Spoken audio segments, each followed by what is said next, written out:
मी त्याला सांगितलं माझी लाभ राहिला, जर उमेदवार मला मिळाला नाही फायदा जिंकलं तर आता लांबच राहिलंय, पण उमेदवार जर मला मिळाला नाही तर शेवटी माझी इज्जत जाणार आहे, पक्षाची इज्जत जाणार आहे. उद्धव बाळासाहेब ठाकरे पक्षाला उमेदवारच मिळाला नाही ह्या बातम्या होती, आणि म्हणून तुम्ही मला उमेदवार द्या. त्यांनी मला उमेदवार दिला, त्यांनी मला उमेदवार दिला, पण पक्षाचे पदाधिकारी अगोदरच विकले गेले आणि स्वतः सांगायला लागले माझ्या वाडीत एवढे आले, माझ्या वाडीत एवढे आले, माझ्या वाडीत एवढे आले.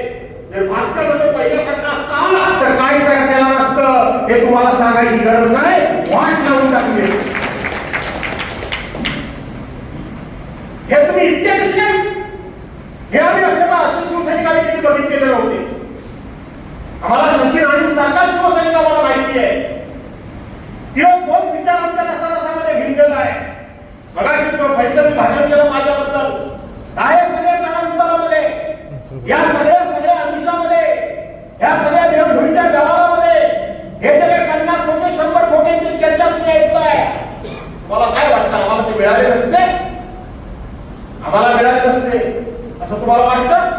पण मला अभिमानानं सांगितलं पाहिजे, गेल्या 44 वर्षाच्या माझ्या राजकीय इतिहासामध्ये कोणीही माझ्याकडे कधीही आला नाही. ते राज्यसभेचं मतदान असू दे, ते विधान परिषदेचं मतदान असू दे, नाहीतर कुठलंही मतदान असू दे, तुम्हाला एवढे देतो, तुम्ही त्या ठिकाणी या असं सांगण्याचं कोणीही कधी धाडस माझ्यावर केलेलं नाही. काय सांगता तुम्ही? उमेदवार उशिरा जाहीर झाला, उमेदवार उशिरा जाहीर झाला,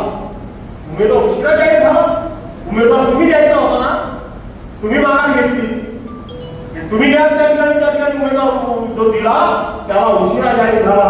याचा अर्थ उमेदवार कधी जाहीर करायचा त्याच्यामध्ये तुम्ही विकले जाणारे असाल तर तुम्ही स्वतः शिवसैनिक